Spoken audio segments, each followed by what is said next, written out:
বাড়িতে যখন সবাই থাকে তখন এত জমজমাট বাড়ি, এত আনন্দ।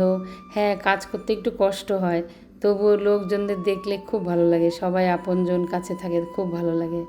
হরে কৃষ্ণ, নমস্কার। আশা করি আপনারা সকলেই ভালো আছেন। লাইফ অ্যারাউন্ড কৃষ্ণ আরেকটি নতুন ভিডিওতে আপনাদের সকলকে স্বাগত। আজ সকাল সকাল ভগবানের সেবা পুজো হয়ে গেছে। আজ সোনুর মামি মানে আমার ভাইয়ের বউ বাচ্চা সব চলে যাচ্ছে দিল্লিতে। তাই সোনু দুপুরবেলা গেছে ওদেরকে তুলতে রানাঘাট থেকে এসি ট্রেন ছাড়ে।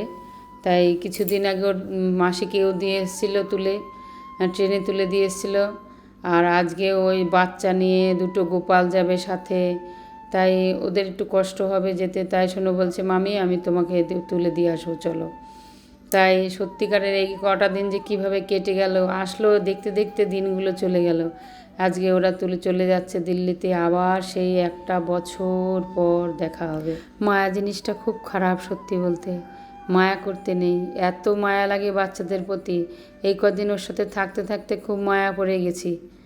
আজ রাতের ভোগে রান্না শুরু করে দিয়েছি, গোলা রুটি বানাচ্ছি আর মিষ্টি আর কলা দিয়ে দেবো। সত্যিকারে আমি বেশিক্ষণ দাঁড়িয়ে রুটি করতে পারি না, একটু কষ্ট হয় আমার।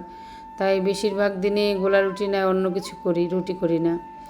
এখন ওরা ট্রেনে উঠে গেছে, সোনু ওদের তুলে দিয়ে চলে এসছে, ওরা শিয়ালদায়।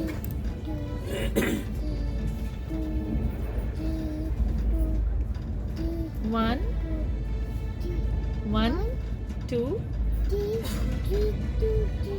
4, 5, 6, 7, 8.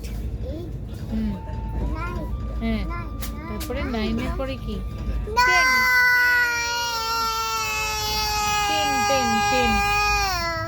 বলো 10, বলো 10.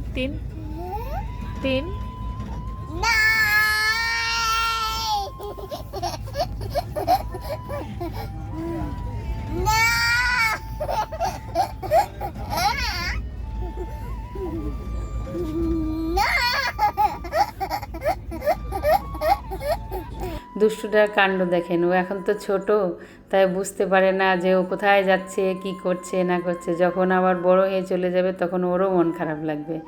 এখন ওরা ট্রেনের মধ্যেই আছে আর ওখান থেকেই আমাদের ভিডিও পাঠাচ্ছে। সত্যি ওদের খুব মিস করছি।